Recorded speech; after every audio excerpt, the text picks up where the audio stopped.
दोस्तों इनसे मिलिए। ये हैं टर्की के राष्ट्रपति रजब तैयब अर्दोगान। ज्यादा नहीं, अगर सिर्फ 2-3 साल भी पीछे जाया जाए तो पूरी मुस्लिम दुनिया में और मुस्लिम दुनिया के अलावा भी जहाँ जहाँ पर दुनिया भर में मुसलमान रहते हैं उन सभी के बीच में अगर मुस्लिम दुनिया के किसी नेता की सबसे ज्यादा पॉपुलैरिटी थी,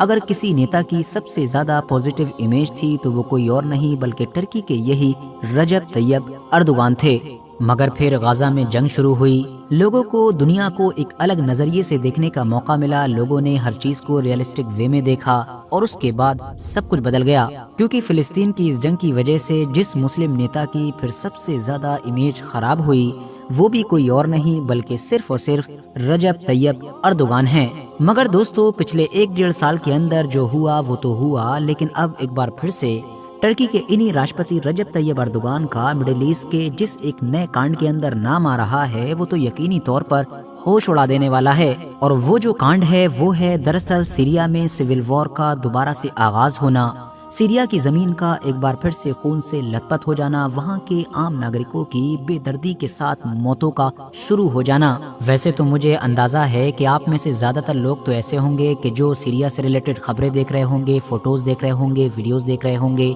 मगर फिर भी ये समझ नहीं पा रहे होंगे कि आखिर सीरिया में अचानक से ये सब कुछ हो क्या रहा है। और जिनको थोड़ा बहुत अंदाजा होगा भी तो वो इस बात को लेकर कंफ्यूज होंगे कि सीरिया में कौन सही कौन गलत है। तो इसीलिए आज की इस वीडियो में हम यही जानने वाले हैं कि जैसे ही इजराइल और लेबनान के हिजबुल्लाह के बीच सीज फायर हुआ वैसे ही चंद घंटों के अंदर अचानक से ये सीरिया के अंदर क्या बवाल शुरू हो गया और इस पूरे मामले में टर्की और इजराइल का क्या कनेक्शन है। उससे पहले मेरी आप लोगों से बस एक छोटी सी रिक्वेस्ट भी है कि अगर अभी तक आप लोगों ने मेरा सेकंड चैनल कि जिस पर मैं न्यूज़ और मेनली इजराइल और फिलिस्तीन के मैटर को कवर करता हूं उसको सब्सक्राइब नहीं किया है तो डिस्क्रिप्शन और कमेंट्स बॉक्स में दिए गए लिंक के जरिए से कर सकते हैं। बाकी यूट्यूब पर साजिद जोहेब लिखकर भी सर्च कर सकते हैं। मुद्दे पर आए तो सबसे पहले तो मैं आप लोगों को ये भी बताना चाहूंगा कि सीरिया का ये जो पूरा मैटर है ये हमारे दौर का शायद सबसे ज्यादा पेचीदा, सबसे ज्यादा कॉम्प्लेक्स मैटर है। सीरिया का पूरा इतिहास क्या है, सीरिया इन हालात में कैसे पहुंचा, इसका जिम्मेदार कौन है, इस पूरे ही टॉपिक पर ऑलरेडी मैं एक कंप्लीट वीडियो बना चुका हूं जिसको आप लोग डिस्क्रिप्शन में दिए गए लिंक के जरिए से देख सकते हैं। मगर क्योंकि ये जो पूरा ताज़ा मामला हुआ है, ये जो करंट सिचुएशन है, इसको सही तौर पर समझने के लिए भी हमको पीछे की कुछ मोटी चीजों पर नजर डालनी होगी, इसीलिए उन चीजों को मैं यहाँ पर मेंशन कर देता हूँ। सीरिया एक ऐसा देश है कि जहाँ पर पिछले 52-53 साल से सिर्फ एक ही फैमिली का राज है, बल्कि एक फैमिली नहीं, मैं तो ये भी कह सकता हूँ कि सिर्फ 2 ही लोगों का राज है।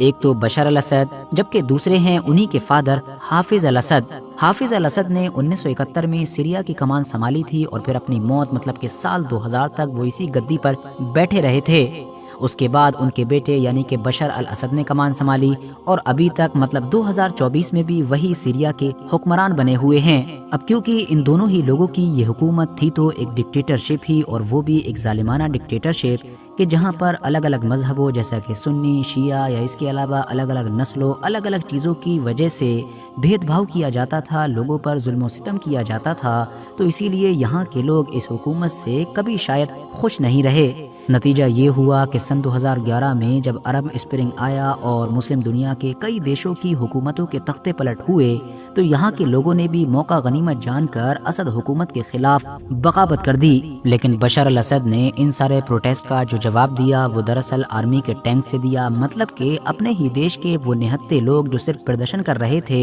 उनके खिलाफ अपनी ही आर्मी उतार दी और ऑटोमेटिक हथियारों का इस्तेमाल किया गया। अपने ही देश के निहत्ते लोगों को इस तरह से मरता हुआ देखकर अब सीरियन आर्मी के अंदर के ही एक ग्रुप ने बगावत कर दी और वो बशर अल असद के खिलाफ खड़ा हो गया। उसने अपना नाम रखा Syrian free army. America, Britain और फ्रांस जैसे देश के जो पहले ही असद से खुश नहीं रहा करते थे वो तो बस मौके को तलाश कर रहे थे और उन्होंने जब ऐसे हालात देखे तो फौरन ही ये जो बागी आर्मी थी मतलब जो बशर अल असद के खिलाफ खड़ी हुई थी इसको हथियारों या पैसों वगैरह से मदद करनी शुरू कर दी। मतलब सीरिया के अंदर की वो जंग के जो लोगों ने अपने हुकूक को हासिल करने के लिए शुरू की थी अब उसको बाहरी ताकतों ने हाईजैक कर लिया था। मिडिल ईस्ट के अंदर वेस्टर्न देशों की इस तरह से इन्वॉल्वमेंट देखकर अब जाहिर है बशर अल असद के दोस्त भी मैदान में आ गए। उनमें सबसे पहले तो ईरान ही था कि जिसने पैसों और हथियारों से तो मदद की ही, साथ ही साथ अपना जो प्रॉक्सी ग्रुप था मतलब कि हिजबुल्ला, उसके फाइटर्स को मैदान में उतार दिया।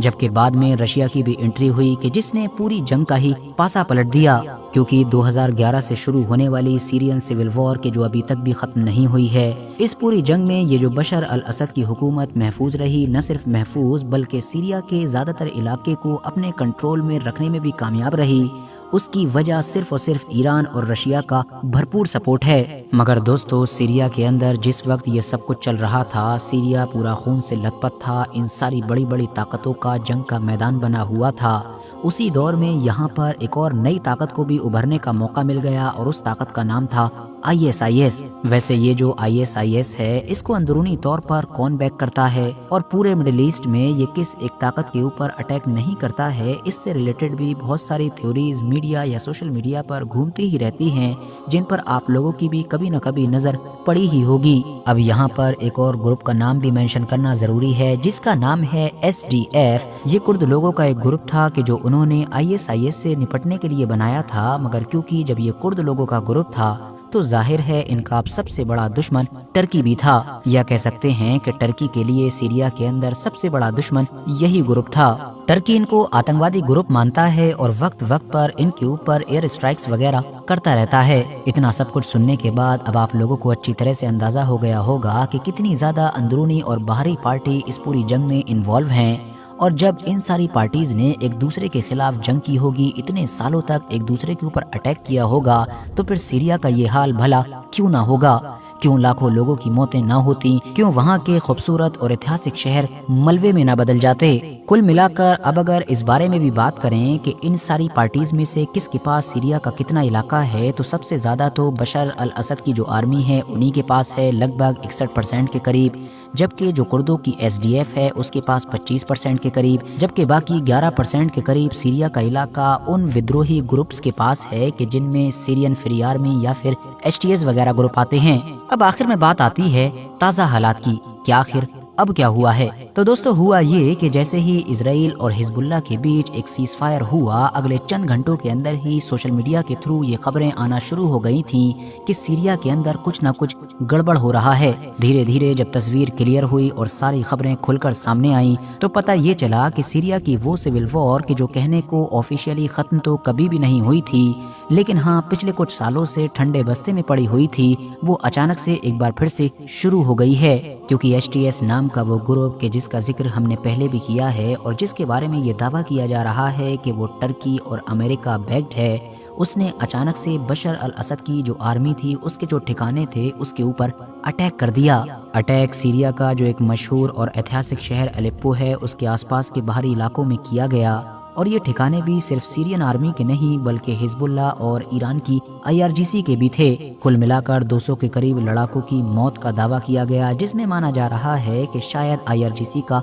एक कमांडर भी शामिल है। अब क्योंकि ये शुरुआत तो 27 नवंबर को हुई थी और अब तो कई दिन गुजर चुके हैं, तो हालात पहले से और भी ज्यादा बदल चुके हैं। खुद HTS ये दावा कर रही है कि वो 40 से ज्यादा इलाकों पर कब्जा कर चुकी है, जिसमें ज्यादातर गांव शामिल हैं, जबकि कुछ शायद कस्बे या शहर शामिल हैं। और खास तौर से अलेप्पो के बारे में भी ये दावा किया जा रहा है कि उसके बहुत बड़े इलाके पर HTS कंट्रोल हासिल कर चुका है और उसने बहुत सारी जो स्ट्रेटेजिक लोकेशंस हैं उनको अपने कंट्रोल में ले लिया है। किसी ऐसे हाईवे को भी कंट्रोल में ले लिया है या फिर ब्लॉक कर दिया है कि जो सप्लाई लाइन वगैरह के लिए इस्तेमाल हुआ करता था। फिलहाल दोस्तों, HTS या उससे जुड़े हुए इन सारे ग्रुप्स के ये दावे किस हद तक सच हैं ये तो नहीं कहा जा सकता है, लेकिन ये सच है कि बशर अल असद की आर्मी को बहुत बड़ा झटका लगा है। और हाँ, शुरुआती हमले में इन सारे ग्रुप्स ने बशर अल असद की आर्मी के खिलाफ बढ़त बना ली है। अब दोस्तों, दूर से यहाँ से बैठकर वहाँ की कंडीशन को जज करना कि कौन सही है कौन गलत है हम लोगों के लिए एक मुश्किल काम है, क्योंकि जाहिर है जैसा कि मैंने आपको बताया कि ये जंग तो वहाँ के आम लोगों ने अपने हुकूक को, अपने राइट्स को हासिल करने के लिए ही शुरू की थी, मगर दोनों ही पार्टीज की तरफ से धीरे धीरे बाहरी ताकतों ने इस पूरी जंग को हाईजैक कर लिया। सीरिया के इस पूरे मामले को अगर सिर्फ एक गहरी नजर से देख लिया जाए तो समझ में आ जाता है कि इसमें अमेरिका भी है, रशिया भी है, चाइना भी है, टर्की भी है, ईरान भी है, ISIS भी है, हिजबुल्ला भी है और तो और इजराइल भी है। बहुत सारी ताकतें हैं। اور جیسا کہ میں نے آپ کو بتایا کہ اتہاس تو یہی کہتا ہے کہ بشر الاسد کے ہاتھ بھی اپنے ہی لوگوں کے خون سے رنگے ہوئے ہیں۔ ہو نہ ہو بشر الاسد کی پہچان ایک ظالم ڈکٹیٹر کی ہی ہے، مگر بشر الاسد کو پسند نہ کرنا یا بشر الاسد سے ایگری نہ کرنے کا مطلب یہ بھی نہیں بنتا ہے کہ سیریا کے اندر کسی ایسے آپریشن کو، کسی ایسی جنگ کو ہی سپورٹ کر دیا جائے کہ جو دراصل باہری طاقتوں کی مدد سے اور خاص طور سے ویسٹرن طاقتوں کی مدد سے چل رہی ہو، تاکہ وہاں کی حکومت کا تختہ پلٹ کیا جا سکے اور اپنے من مطابق کسی حکومت کو بیٹھایا جا سکے۔ اسی لیے سیریا کی اس سول وار میں آپ چاہیں جس طرف بھی کھڑے ہوئے ہوں، آپ کا اوپینین جو بھی ہو،